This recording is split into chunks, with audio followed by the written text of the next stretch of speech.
கிழக்கு நியூஸ் நேயர்களுக்கு வணக்கம். நான் பத்ரி சேஷாத்ரி. இந்த 5 நாடுகள் சுற்றுப்பயணத்தை முடித்துவிட்டு பிரதமர் இந்தியா வந்தவுடன் முதலில் அவர் செய்ததே முக்கியமான ஒரு கேபினெட் மீட்டிங்கை நடத்தியது தான். அந்த கேபினெட் மீட்டிங் ஒரு 4 மணி நேரம் நடந்ததாக தகவல்கள் தெரிவிக்கின்றன. டைம்ஸ் நவ்ல ஒரு செய்தி வந்திருக்கு. அதில் அவங்க என்ன தலைப்புச் செய்தியாக கொடுக்குறாங்கன்னா, என்ன ஃபோக்கஸ் அப்படின்னா ரிஃபார்ம்ஸ், சீர்திருத்தம் சீர்திருத்தம் சீர்திருத்தம். ஸோ என்ன அங்கே உள்ள பேசினாங்க அப்படிங்கிறத கேபினெட் மீட்டிங்கிறது ஒரு ரகசியமானது. ஸோ அது மினிட்ஸ் எல்லாம் எடுத்து எல்லாருக்கும் சர்க்குலேட்லாம் பண்ணி பப்ளிசிட்டி டிபார்ட்மெண்ட்லாம் அதை எடுத்துக்கிட்டு பிஆர் எல்லாருக்கும் அது எல்லாத்தையும் கொடுத்துட்டுலாம் இருக்க மாட்டாங்க. ஆனால் ஓரளவுக்கு நம்மளால் அங்கே உள்ள என்ன நடந்ததுங்கிறத யூகிக்க முடியுது. ஒரு சில பேர் யார் அங்கே உள்ளே போனாங்க வந்தாங்க அப்படிங்கிறத பற்றின ஒரு தகவல் இருக்குது. கிட்டத்தட்ட 4 மணி நேரம் நடந்த இந்த மீட்டிங்கில் ஃபோக்கஸ் என்னென்னா, deregulation, economic reform, reducing government interference. Deregulation பண்ணியிருக்காங்க, நான் இல்லைன்னு சொல்லலை, பட் இன்னும் நிறையா பண்ணணும் அப்படிங்கிறது. இதற்கு முந்தைய அரசுகள் எல்லாம் ஒரு மாதிரியாக ஒரு இறுக்கமான ஒரு சூழ்நிலை ஏற்படுத்தியிருந்தது. எதுக்கு எடுத்தாலும் கவர்மெண்ட்டை போய் பர்மிஷன் வாங்கணும், இல்லைன்னா இந்த ரெட் டேப்னு சொல்லுவோம் இல்லையா, சார் நீங்கள் அந்த ஃபார்மை ஃபில்அப் பண்ணிட்டீங்களா, பண்ணியாச்சு, அதுக்கப்புறம் இந்த ஃபார்ம் சார், அப்புறம் நீங்கள் இதை ஒரு 3 பக்கத்தில் நீங்கள் கையெழுத்து போடணும், 27 இடத்துல கையெழுத்து போடணும். இன்றைக்கு உண்மையிலேயே நீங்கள் ஒரு வங்கியில் லோன் வாங்குறீங்க அப்படின்னு வச்சுக்கோங்க, இதுக்குன்னு அரசுக்கும் நேரடி சம்மந்தம் கிடையாது. ஆனால் அரசு ஒரு விதத்தில் இதில் எல்லாத்தையும் இன்டெரக்டாக அதை பார்க்குது. ஏன்னா ஆர்பிஐ தான் இதற்கெல்லாம், ரிசர்வ் பேங்க் ஆஃப் இந்தியா தான் இதற்கான சட்டத்திட்டங்களை ஏற்படுத்துகிறது. அந்த வங்கியில் நீங்கள் ஒரு கார் லோன் எடுத்துங்க, அதில் எவ்வளோ இடத்துல கையெழுத்து போட்டீங்க கடைசியாக அப்படின்னு பாருங்கள். அதெல்லாம் இன்றைக்கி மாற்றி ஆகணும். ஏன்னா ஒரு இடத்துல கையெழுத்து போட்டாலும் இன்னும் 100 இடத்துல கையெழுத்து போட்டாலும் ஒன்று தானே. ஒரு 4 இடத்துல அதிகமாக கையெழுத்து போட்டால் நீங்கள் பணத்தை எப்படியாவது கொடுத்துருவீங்க ஓடாமல், ஒரு இடத்துல மட்டும் கையெழுத்து போட்டால் ஓடி போயிடுவீங்க அப்படின்னு அர்த்தமா? இதெல்லாம் எவ்வளவோ விஷயங்களை எளிமைப்படுத்த முடியும். எக்கனாமிக் ரிஃபார்ம்ஸ் அப்படிங்கிற இந்த பொருளாதார சீர்திருத்தம்ங்கிறது ரொம்ப ரொம்ப ரொம்ப பேசிக்கிட்டே இருக்கோமே தவிர, எப்படி நீங்கள் உங்களுடைய இந்த பொருளாதார சக்திங்கிறத எப்படி அன்லீஷ் பண்ண போகிறீங்க? நம்ம மக்களிடம் தேவையான அளவுக்கு காசு இருக்குது, முதலீடு செய்யக்கூடியவர்கள் என்று நிறையா பேர் இருக்காங்க, பல பேர் மக்களிடம் பலவிதமான ஐடியாக்கள் இருக்கின்றன. ஆனால் அதை எப்படி நீங்கள் அதை நிறுவனமாக ஆக்கி அதிலிருந்து எப்படி அந்த வேல்யூவை எக்ஸ்ட்ராக்ட் பண்ணுறது அப்படிங்கிறது தான் இங்கே சேலஞ்சு. கடைசியாக ரெடியூசிங் கவர்மெண்ட் இன்டர்ஃபரன்ஸ் இன் பீப்புள்ஸ் டெய்லி லைஃப்ஸ். எதுக்கெடுத்தாலும் நம்ம அரசை நோக்கி, அரசை பார்த்து, அரசிடம் கையேந்தி, அரசிடம் அனுமதி பெற வேண்டிய ஒரு நிலையில் இருக்கு. அது இருக்கவே கூடாது. நான் என்னுடைய வாழ்க்கையில் நான் அரசை பார்க்கணுங்கிற அவசியமே கிடையாது. நீ ரோடை போட்டுட்டு போயிருங்க, மீதியெல்லாம் நான் பார்த்துக்கிறேன். எனக்கு தேவையான வாழிடத்தை நானே கட்டிக்கொள்ள முடியும். நீ என்ன சொல்கிற, நான் அதுக்கு போய் கையெழுத்து வாங்கணும், நான் அனுமதி வாங்கணும், அங்கே தான் நீ லஞ்சத்துக்கு கை பிடிக்கிற. இது பண்ணிடலாம் சார், ஆனால் இவ்வளோ ரூபா கொடுங்க அப்படிங்கிற. நான் ஆன்லைனில் ஆட்டோமேட்டிக்காக அப்ளை பண்ணுவேன், எல்லா பேப்பர்ஸும் சரியாக இருந்தால் ஆட்டோமேட்டிக்காக எனக்கு ஆன்லைனில் எனக்கு அப்ரூவல் வரணும், நான் என் வேலையை ஆரம்பிக்கணும்.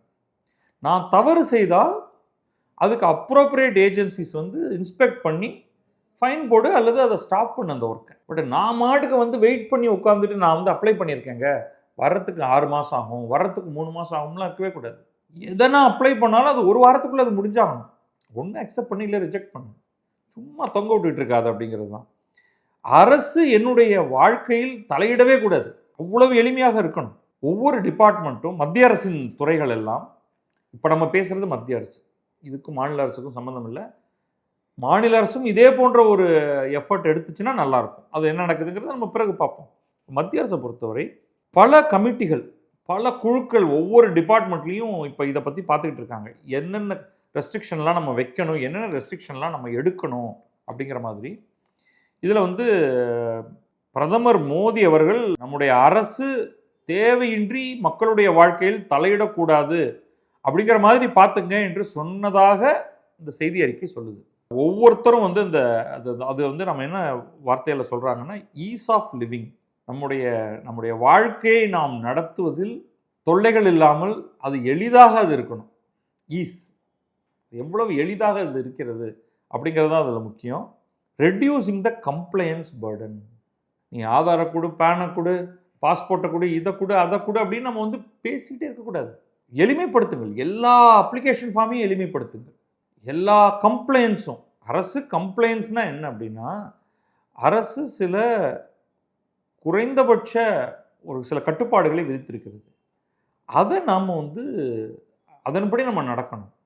ஆனால் அது ரொம்ப கொடூரமாக இருக்கக்கூடாது. அது ரொம்ப எளிமையாக இருக்கணும். அது அந்த ப்ராசஸ் அப்படிங்கிறது. இது எதுக்காகனா வந்து 2047 இந்தியா சுதந்திரம் அடைந்து 100 ஆண்டுகள் ஆகப் போகிறது. அது நம்ம வந்து விகசித் பாரத், வளர்ச்சி அடைந்த இந்தியா அப்படிங்கிற ஒரு பெரிய ஒரு நோக்கு ஒன்று வைத்திருக்கோம். அதுக்கு இந்த ரிஃபார்ம் ரோடு மேப் வந்து தேவை அப்படிங்கிறதுக்காக இதில் வந்து ஒர்க் பண்ணிட்டு இருக்காங்க அப்படிங்கிறதுக்காக என்னென்னத்தெல்லாம் அவங்க வந்து ஃபோக்கஸ் பண்ணுறாங்க இப்பொழுதைக்கு அப்படின்னு பார்த்தா, இந்த ரிஃபார்ம்ஸ் மட்டும் இல்லை, இப்பொழுதைக்கு நமக்கு வந்து வேறு சில பிரச்சனைகளும் இருக்குது. நம்பர் 1 வந்து இந்த எனர்ஜி ஷாக். மேற்காசியாவில் நடக்கக்கூடிய போர் காரணமாக ஒட்டுமொத்த சப்ளை செயினே பாதிக்கப்பட்டிருக்கு. ஹார்முஸ் நீரிணைப்பு பிளாக் ஆகிருக்கு. கச்சா எண்ணெயுடைய விலை கண்ணா பின்னாவென்று அதிகரித்திருக்கிறது. இயற்கை எரிவாயுவோடைய அவைலபிலிட்டியே இல்லை, குறைஞ்சு போயிடுச்சு, பயங்கரமாக குறைஞ்சு போயிருக்கு.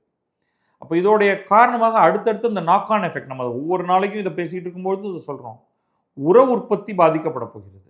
இங்கேருந்து ஆரம்பித்து ஹீலியம் வாயுவுடைய அவைலபிலிட்டி குறையுது. ஹீலியம் எங்கே தேவைப்படுதுன்னா, இப்போ magnetic resonance imaging, MRI scan எடுக்கிறோம் இல்லையா, மெஷின், அதுக்கு ஹீலியம் தேவைப்படுது.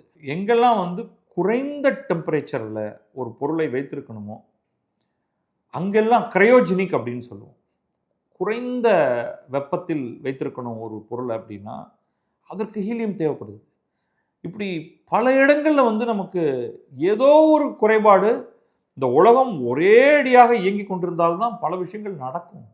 இல்லைன்னா நமக்கு பெரிய திண்டாட்டம் வந்துடும் அப்படிங்கிறது வந்து நம்ம ஞாபகத்தில் வச்சுக்கணும். ஸோ முக்கியமாக நம்ம சால்வ் பண்ண வேண்டியது இந்த ஷார்ட் டேர்ம் எனர்ஜி ஷாக்கை எப்படி ஹேண்டில் பண்ணுறது. ஃபியூவல் ப்ரைஸ் அதிகமாக இருக்குது, அது இன்னும் கொஞ்சம் அதிகமாக போகுது. இப்போ அதன் காரணமாக எல்லோரும் வந்து இந்த நாக் ஆன் எஃபெக்ட் வர ஆரம்பிச்சிச்சு. பார்த்திங்கன்னா வந்து சரக்கு கட்டணம், சரக்கு எடுத்து செல்லக்கூடிய கட்டணத்தை எல்லாரும் அதிகரிக்கிறாங்க. ஹோட்டல்கள் வந்து உணவு விலையை வந்து ஏற்றிருச்சு. அப்போ அது நேரடியாக மக்களுடைய கையில் இருக்கக்கூடிய பர்ஸில் இருக்கக்கூடிய பணத்தை அது பாதிக்குது. ஒரே நேரத்தில் நமக்கு வந்து அமெரிக்க டாலருக்கு நிகரான ரூபாய் மதிப்பு குறைந்து கொண்டிருக்கிறது. இன்னொரு பக்கம் பொருட்களுடைய விலையேற்றம், கச்சா எண்ணெயுடைய விலை ஏறுறதுனால ஆகிறது. அதன் காரணமாக நமக்கு வந்து இந்த பணவீக்கம் அடுத்த சில நாட்களில் அதிகரிக்க போகிறது. இதெல்லாம் நம்ம வந்து பார்க்க போகிறோம். அப்போ ஏதோ ஒரு இடத்துல வந்து ரிசர்வ் பேங்க் இன்ட்ரெஸ்ட் ரேட்டை கொஞ்சம் அதிகப்படுத்துவாங்க.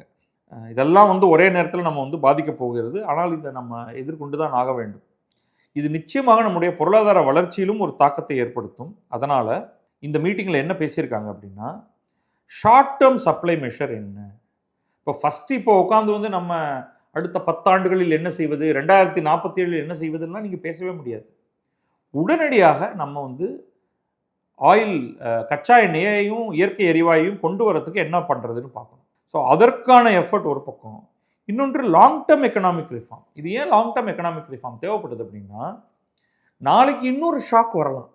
நம்ம கச்சா எண்ணெய்க்கு இவ்வளோ தூரத்துக்கு நம்ம வந்து ஒரு வெளிநாடுகளை நம்பி இருக்கும் பொழுது அதிலிருந்து நம்ம எப்படி வெளில வர்றது இந்த பிரச்சனையிலேருந்து. ஸோ அதற்கான சில லாங் டேர்ம் எஃபர்ட், ஃபாரின் இன்வெஸ்ட்மெண்ட்டை எப்படி அதிகரிக்கிறது. இப்போ நம்ம ஒரு ஸ்ட்ரேஞ்சாக ஒரு விஷயம் நடந்துகிட்டு இருக்கு. சில ஆண்டுகளுக்கு முன்னால் வரைக்கும் இந்தியா மீதான foreign investment, foreign direct investment நிறையா வந்துக்கிட்டு இருந்தது. இப்போ ஒரு சின்ன சுணக்கம் அதில் ஏற்பட்டிருக்கு. ஒன்று.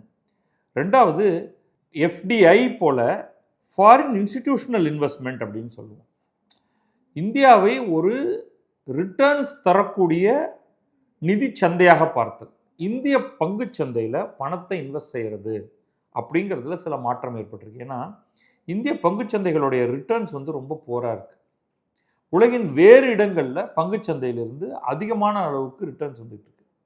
இப்போ உதாரணத்துக்கு சாம்சங் போன்ற நிறுவனமோ, டிஎஸ்எம்சி போன்ற நிறுவனத்திலோ, ஏஎஸ்எம்எல் போன்ற நிறுவனத்திலோ மார்க்கெட் கேப் வந்து ரொம்ப அதிகமாக இருக்குது. இப்போ டிஎஸ்எம்சி இன்றைக்கி நீங்கள் வந்து ஏதாவது ஒரு நிறுவனத்தில் இன்வெஸ்ட் பண்ணிவிட்டு சும்மா உட்காந்துருக்கலாம் அப்படின்னா, என்விடியா, டிஎஸ்எம்சி, ஆப்பிள், இந்த ஏஐ சம்மந்தமான நிறுவனங்கள், அதிலெல்லாம் இந்த ஆந்த்ரோபிக் அப்படின்னு அமெரிக்காவில் ஒரு நிறுவனம் இருக்குது, அதில் இன்வெஸ்ட் பண்ணிவிட்டு சும்மா உட்காந்துருந்தாலே உங்களுடைய ஸ்டாக் வேல்யூ ஏறிக்கிட்டே இருக்கும். மாறாக இந்திய நிறுவனங்களுக்கு நிறைய பொட்டன்ஷியல் இருந்தாலும் இன்றைக்கு ஸ்டாக் மார்க்கெட் இருக்கக்கூடிய நிலையில் ஷார்ட் டேர்ம் கெயின் உங்களுக்கு கிடையாது. அப்போ இந்தியாவிலிருந்து பங்குச்சந்தையில் போடப்பட்ட அந்நிய முதலீடெல்லாம் வெளியே போகிறது. அதுவும் இந்திய ரூபாயும் டாலருக்கு நிகரான மதிப்பில் ஏற்படக்கூடிய மாற்றத்தோடு தொடர்பு உடையது தான். இப்போ இதெல்லாம் நீங்கள் எப்படி மாற்றுவீங்க? நீங்கள் இதை உடனடியாக இதை நீங்கள் மாற்றவே முடியாது. ஏன்னா பங்குச்சந்தையில் முதலீடு செய்கிறவன் ஒரு இடத்துல லாபம் அதிகமாக இருக்குன்னா உடனே அங்கேருந்து கிளம்பி போயிடுவான். ஆனால் ஃபாரின் டைரக்ட் இன்வெஸ்ட்மெண்ட் வந்து ஸ்ட்ராட்டஜிக் இன்வெஸ்ட்மெண்ட். அது லாபத்தை நோக்கி வருவது. உங்களுடைய ஸ்டாக் வேல்யூ அதிகமாகவும் குறையுங்கிறத பற்றி இல்லை. ஆண்டாண்டுக்கு நீங்கள் விற்பனை செய்வதன் மூலம் கிடைக்கக்கூடிய லாபம் அப்படிங்கிறத ஃபோக்கஸ் பண்ணி வர காரணத்தினால அதை நீங்கள் நிச்சயமாக அதிகரிக்க முடியும். டொமஸ்டிக் மேனுஃபேக்சரிங்கை எப்படி அதிகப்படுத்துவது, அதை எப்படி ஃபோக்கஸ் பண்ணுது. அதே மாதிரி வந்து ஷார்ட் டேர்மில் இன்னொன்று வந்து என்னென்னா, இந்த எப்படி எனர்ஜியில் தன்னிறைவடைவீங்க. நம்ம வந்து 2 இதாக கவனிக்க முடியும். ஒன்று, ஏற்கனவே ஆரம்பிச்சிட்டாங்க, நம்மகிட்ட வந்து கறி நிறையா இருக்குது. ஸோ அதுக்கு நிறைய பணம் ஒதுக்கீடு பண்ணி கோல், கேசிஃபிகேஷன் ஆஃப் கோல் அப்படின்னு சொல்கிறது. கரியை எடுத்துக்கொண்டு போய் நீங்கள் வந்து காரை இயக்க முடியாது.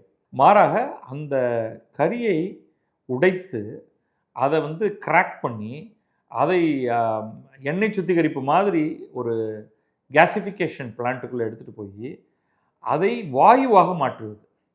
அது நீங்கள் வாயுவாக மாற்றிட்டீங்கன்னா அதை நீங்கள் எங்கே வேணாலும் அதை நீங்கள் டிரான்ஸ்போர்ட் பண்ணி எடுத்துகிட்டு போய் அதை உடனடியாக அதை வந்து எரிக்க ஆரம்பிக்கலாம்.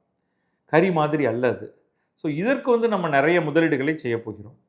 இன்னொன்று பயோகேஸ் ப்ரொடக்ஷன் அப்படிங்கிறது. ஸோ இதுக்கு வந்து இதோடைய ஃபீஸிபிலிட்டி என்ன அப்படிங்கிறத பார்த்து இதன் மூலமாக நம்ம இன்னும் நம்ம வந்து சமையல் எரிவாயுங்கிறது நமக்கு வந்து ஒரு ஷார்ட்ஃபால் இருந்துக்கிட்டே தான் இருக்குது. ஸோ பயோகேஸ் ப்ரொடக்ஷன் மூலமாக அது ஓரளவுக்கு சரி கட்ட முடியுமா அப்படிங்கிறத வந்து பார்க்க வேண்டிய ஒரு தேவை வருகிறது. ஸோ இது எல்லாத்துலேயும் வந்து ஃபோக்கஸ் பண்ணிகிட்டு இருக்காங்க. அதுக்கப்புறமா வந்து பல்வேறு டிபார்ட்மெண்ட்ஸ், விவசாயம், சுற்றுச்சூழல், வர்த்தகம், கார்ப்பரேட் அஃபேர்ஸ், சுகாதாரம், மின்சாரம், ரோட் டிரான்ஸ்போர்ட், போக்குவரத்து துறை, இவங்க எல்லாருமே வந்து எப்படி வந்து அவங்கவுங்களுடைய டிபார்ட்மெண்ட்டை எப்படி இம்ப்ரூவ் பண்ணுறது அப்படிங்கிறதுக்கு வந்து அவர்கள் ஒரு சில திட்டங்களை கொடுத்துருக்கிறார்களா, இதெல்லாம் கேபினெட்டில் டிஸ்கஸ் பண்ணியிருக்காங்க. எவ்வளவு வேகமாக இதை வந்து இந்த பழைய ப்ராஜெக்ட்ஸ், பெண்டிங் ப்ராஜெக்ட்ஸ் எல்லாத்தையும் வேகமாக செயல்பாட்டுக்கு கொண்டு வருவது, அதெல்லாத்தையும் அப்ரூவ் பண்ணி இந்த டிசிஷன் மேக்கிங்கை எவ்வளோ வேகமாக விரைவுபடுத்துவது அப்படிங்கிறதையும் அவங்க வந்து ஃபோக்கஸ் பண்ணுறதுக்கு பார்த்துக்கிட்டு இருக்காங்க. பட் இதெல்லாம் வந்து நமக்கு ஒரு தெளிவான திட்டமாக வெளியில் வந்தாலொழிய நமக்கு தெரிய போகிறதில்ல. ஸோ நம்ம வந்து நம்முடைய வாழ்க்கை எளிதாக ஆகியிருக்கிறதுங்கிறத நம்மளாலேயே உணர முடியும். இப்போ ஒரு பெரிய டிஸ்கஷன் ஒன்று ட்விட்டரில் போயிட்டு இருந்தது. யாரெல்லாம் லஞ்சம் கொடுக்காம பாஸ்போர்ட் வாங்கினீங்கன்னு. இதை எழுதியிருக்கிறவங்களுக்கு வந்து உண்மையிலேயே ஒன்றுமே புரியல அப்படின்னு நினைக்கிறேன். ஏன்னா கடந்த பல ஆண்டுகளாக நீங்கள் ஒரு பைசா கூட லஞ்சம் தராமல் மிக மிக எளிதாக பாஸ்போர்ட் பெற முடிகிறது. ஏன்னா அதை வந்து கம்ப்ளீட்டாக அவங்க வந்து டிசிஎஸ் நிறுவனத்தோட ஒரு ஒப்பந்தம் செய்து கொண்டு அவுட் சோர்ஸ் பண்ணிட்டாங்க. ஸோ ஒரு 80% ஆஃப் த ஒர்க்கு வந்து சொல்லப்போனால் 80+% ஆஃப் த ஒர்க்கை இந்த டிசிஎஸ் நிறுவனம் செஞ்சிருது. இந்த ப்ரீ ப்ராசஸிங் எல்லாம் நீங்கள் அப்ளிகேஷன் ஃபார்ம் வந்து கம்ப்ளீட்டாக இன்றைக்கி ஆன்லைன் அப்ளிகேஷன் ஃபார்ம். அது வந்து ஸ்க்ரீனாக நீங்கள் எல்லாம் எப்போ கடைசியாக வந்து நீங்கள் பாஸ்போர்ட் அப்ளை பண்ணீங்கன்னு தெரியல. ரொம்ப சமீபத்தில் நான் அப்ளை பண்ணி வாங்கினேன். அவ்வளவு எளிதாக இருக்கிறது.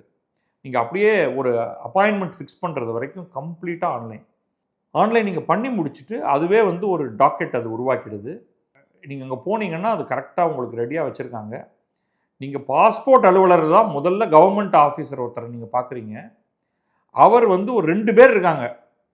ஃபஸ்ட்டு வந்து அந்த டிசிஎஸோடைய அலுவலரையாக பார்த்துடுறாரு. அதில் எல்லாம் கரெக்டாக இருக்குன்னா அவர் வந்து அப்படியே ஒரு டோக்கன் நம்பர் போட்டு உங்களை அடுத்துக்கு அனுப்புகிறாரு. அங்கே ஒரு அரசு அலுவலர் பார்க்குறாரு. அவர் பார்த்துட்டு எல்லாம் சரியாக இருக்குன்னா இன்னொருத்தட்ட அனுப்புகிறாங்க. அவங்க பொதுவாக எல்லாமே இவங்க 2 பேரும் பார்த்துட்டாங்கன்னா அவங்க ஓகே போட்டு சாப்பா அடித்து முடிச்சு கொடுத்துட்றாங்க. உங்களுக்கு முடிஞ்சு போயிடுது. இங்கே வீட்டுக்கு போகிறீங்க, உங்களுக்கு ஒன்று பாஸ்போர்ட் வெரிஃபிகேஷன், உங்கள் அட்ரஸ் வெரிஃபிகேஷன் போலீஸ் வர வேண்டியிருக்கும். அவங்க வந்து பார்த்துட்டாங்கன்னா முடிஞ்சு போயிடுச்சு. அதுவும் ரொம்ப ஈஸியாக, அதுலேயும் யாரும் ஒரு பைசா கேட்குறதில்ல. ஒத்த பைசா எக்ஸ்ட்ரா செலவு இல்லாமல், இன்னொருவருடைய தேவை இல்லாமல் உங்களுக்கு ஓரளவுக்கு எழுத படிக்க ஆங்கிலம் தெரிஞ்சிச்சுன்னா நீங்கள் கம்ப்ளீட்டாக ஆன்லைனில் இந்த ஃபார்மை ஃபில்அப் பண்ணி உங்களுக்கு பாஸ்போர்ட் வந்து வெகு விரைவில், அதாவது 1 வாரம் 10 நாளுக்குள்ளே உங்களுக்கு கிடச்சிருது. இதில் நீங்கள் தட்கல் முறையெல்லாம் போட்டிங்கன்னா அது 2 நாள் 3 நாளைக்குள்ளே கையில் பாஸ்போர்ட் வந்துடுது. இதுதான் வந்து நம்ம வந்து வாழ்க்கையை எளிமைப்படுத்துதல்னு. நான் க்யூவில் நின்று சாஸ்திரி பவனில் சென்னையில் ஒரு பெரிய க்யூவில் என்னென்னவெல்லாம் பண்ணி போய் கடைசியாக பல நாட்கள் கழித்து வாங்கிய பாஸ்போர்ட்டும் நான் வாங்கியிருக்கேன். இன்றைக்கு தொழில்நுட்பத்தோட உதவியோட ஒரு ஒரு பிரைவேட் நிறுவனத்தோட ஒப்பந்தத்தோட அவ்வளவு எளிதாக இன்றைக்கு நடக்கிறத பார்க்குறோம். இதுதான் நம்ம எல்லா துறையிலையும் கொண்டு வாங்க அப்படின்னு சொல்கிறோம். மெரிட் அவ்வளோதான் கேட்குறோம் நம்ம. அது வந்து பிறப்புச் சான்றிதழ், இறப்புச் சான்றிதழ்லாம் உங்களுக்கு வந்து ஸ்டேட் கவர்மெண்ட்டோடைய பர்வியூவில் வருது. அது இன்றைக்கி ஆல்மோஸ்ட் கம்ப்ளீட்டாக அவ்வளவு சிம்பிள் ஸ்டாண்டர்டைஸ்ட் மாடலுக்கு வந்துருச்சு. அப்போ அது மத்திய அரசோ மாநில அரசோ உள்ளாட்சிகளோ பஞ்சாயத்து போன்ற நகராட்சி மன்றங்களோ அல்லது மாநகராட்சியோ எல்லா வேலையும் கம்ப்ளீட்டாக கம்ப்யூட்டரைஸ் பண்ணுவதன் மூலமாக லஞ்சத்தை எலிமினேட் பண்ணணுங்கிற ஒரு அக்ரஷனோட ஒர்க் பண்ணால் உண்மையிலேயே மக்களுடைய வாழ்க்கை எளிதாகிறது. இது வந்து நீங்கள் பிஸ்னஸ் நடத்துகிறவராக இருந்தாலும் சரி, தனியாக பொதுமக்களாக இருந்தாலும் சரி, அரசின் நலத்திட்டங்களை பெறுபவராக இருந்தாலும் சரி, இன்றைக்கி டைரக்ட் பெனிஃபிட் ட்ரான்ஸ்ஃபர் இருக்குது. நீங்கள் அதுலேருந்து பெனிஃபிட் பெறக்கூடியவர்னா போதும், உங்களுக்கு நேராக பணம் வந்து கையில் வந்து நிற்கும். அந்த மாதிரி உங்களுடைய அக்கௌண்ட்லேயே பணம் வந்துடும். ஸோ இன்றைக்கி எக்கச்சக்கமான ரிஃபார்ம்ஸ் ஏற்கனவே நடந்துருச்சு. நம்ம கேட்குறது இதில் இன்னும் எங்கெல்லாம் இல்லையோ அங்கெல்லாம் கொண்டு வாங்க. எங்கெல்லாம் வந்து சும்மா ப்ராஜெக்டை டிலே பண்ணி எப்படியாவது லஞ்சம் வாங்கலாம்னு நினைக்கிறார்களோ அந்த இடம் என்னென்னு அரசுக்கே தெரியும். அதை விரைவுபடுத்துங்கள் அப்படிங்கிறது தான். அதை ஒழுங்காக பண்ணுங்கள், வேகமாக பண்ணுங்கள். வெளிநாட்டில் வந்து எவ்வளோ ஸ்மூத்தாக ஒரு விஷயம் நடக்குதோ அதே அளவுக்கு இங்கேயும் நடக்கணும். அந்த ஃப்ரிக்ஷன் அப்படிங்கிறத கம்ப்ளீட்டாக நீக்கிடணும். அதெல்லாம் இப்போ நடந்ததுன்னா நிச்சயமாக நம்முடைய பொருளாதாரமும் நல்ல ஒரு வளர்ச்சி காணும், மக்களும் வந்து சந்தோஷமாக இருப்பார்கள். அதை நோக்கிய ஒரு அரசாகத்தான் எல்லா அரசுகளுமே இருக்க வேண்டும். ஸோ இதை மத்திய அரசிலிருந்து என்னென்ன சீர்திருத்தங்கள் வருகிறது என்பதை பார்ப்போம். அதை பற்றி தெளிவாக புரிந்து கொண்டு அதை பற்றி நாம் விரிவாகவே பேசுவோம். நன்றி, வணக்கம். நான் பத்ரி சேஷாத்ரி. இது கிழக்கு நியூஸ்.